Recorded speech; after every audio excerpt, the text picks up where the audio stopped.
The word structure makes the hairs on the back of some people's necks stand up, and for others, they can breathe a sigh of relief. Some feel too restricted by rigid guidelines, and others need them to avoid drowning in total chaos. In our training structures, one of which I would now like to present to you, we have tried to combine both worlds. The goal is to save time in preparing training sessions, to find a clear filter for new exercises, and to not have to worry about forgetting to teach the kids something. This structure gives guidelines, but within these guidelines, they can be creative.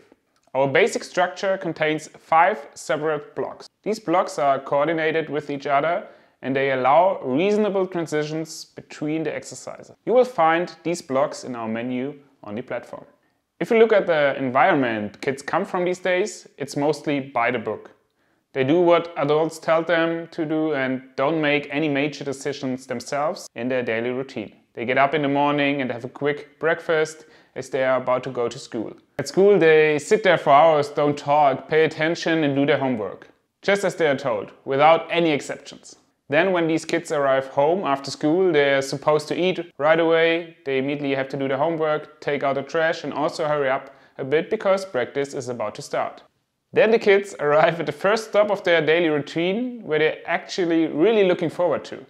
They come onto the field full of anticipation and the first phrases are, be quiet, hold on, you have to stand still. That doesn't do justice to the needs that kids have. That's why for us, training actually starts a few minutes before the training really starts, with a phase in which the players are simply allowed to do whatever they feel like. This can be a crossbar shooting or a piggy in the middle, but also discussing the latest PlayStation game. During this time, they are free to do whatever they want to do and need to do. Of course, I can fuel the process a bit by setting up my training in time and getting involved in these pre-training rituals. As a coach, I can initiate a crossbar shooting competition, play along with the piggy in the middle, ask what the new FIFA game is about, or the other computer games they are talking about. These kids will thank me for it and open up in a way they normally don't do. And from this free, open phase, we recommend a hard cut in the training. The conversations and games are to stop immediately, because the training starts now. This fixed frame of 90 minutes of training starts now.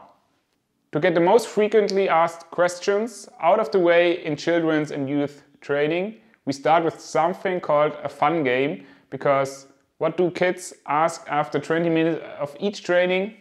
When are we going to play?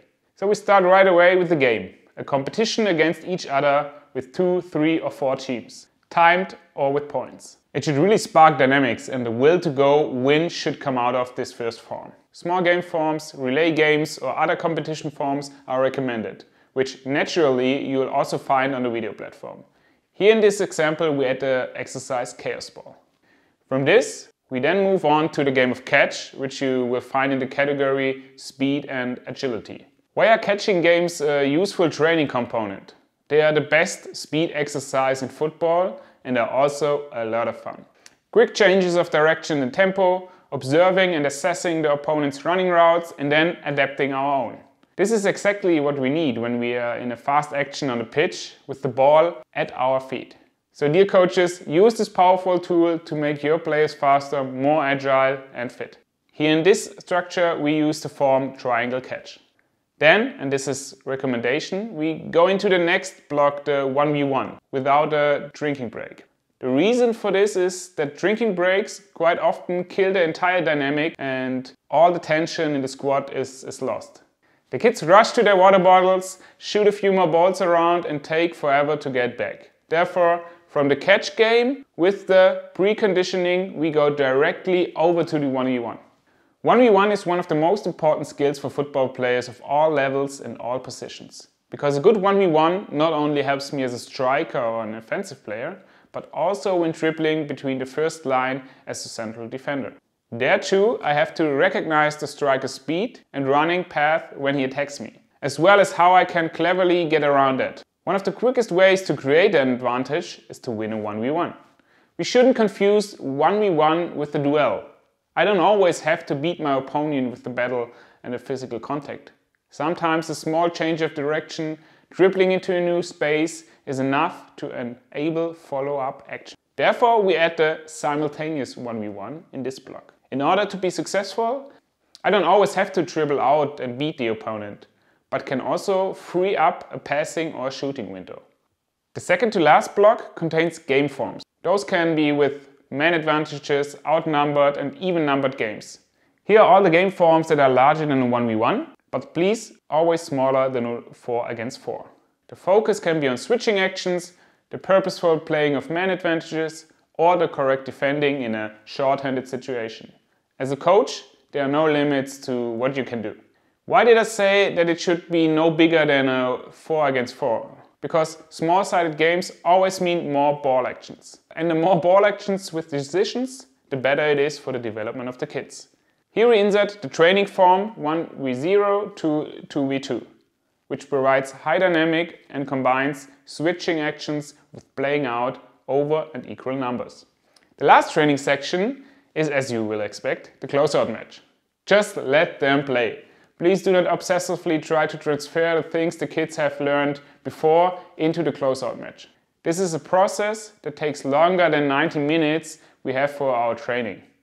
At the beginning, I described the daily routine of the kids. These minimum 20 minutes at the end of the training are free to play, maybe possibly the first ones in which the kids are simply allowed to do something without restrictions. And according to the motto, the first impression counts and the last one remains, we also want to send them home with a really good feeling by just playing. Of course, you can use different playing fields and team sizes, because the smaller the teams are, the more often each child has the ball. And the game is also simply more fun for everyone. If the excitement gets lost here, so players start doing whatever they want, then I as a coach try to control it. Because it's still training time and we want to make it not only fun, but also dynamic.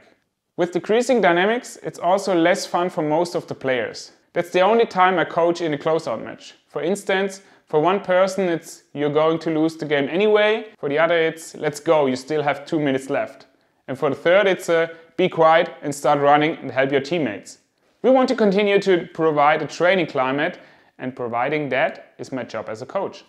This is how we design a possible training structure. And if you find new exercises and game forms on social media, on our platform or somewhere else, you can just see in which block this drill fits. For all creativity fanatics out there, of course you're free to leave out blocks or fill them differently. Always try out what works best with your squad, and then it will work out. Stop, don't click off just yet. Stay tuned for a moment, because you and your club can use our practice videos to plan your training. Whether you're a seasoned veteran or a first-time coach, get access to over 200 exercises of the best drills and games that fit your training and the needs of your players. The videos feature exercises from pro clubs such as PSV Eindhoven, VfB Stuttgart, and VfL Wolfsburg, ensuring that coaches have access to the latest and most effective training methods. The ready-to-use, child-centered, age-appropriate, fun training session and weekly plans allow coaches to plan better training in less time. Go to www.play.advance.football. Link will be in the description. Why play advanced football? Well, we really want to help youth soccer at any and every level. We want to get closer to our vision. Better soccer training for every child. If you found this video helpful, please like this video and leave a comment. This way you help us with just a few clicks, and more coaches and clubs will be made aware of our platform. Thank you. Also, don't forget to subscribe to our channel down here.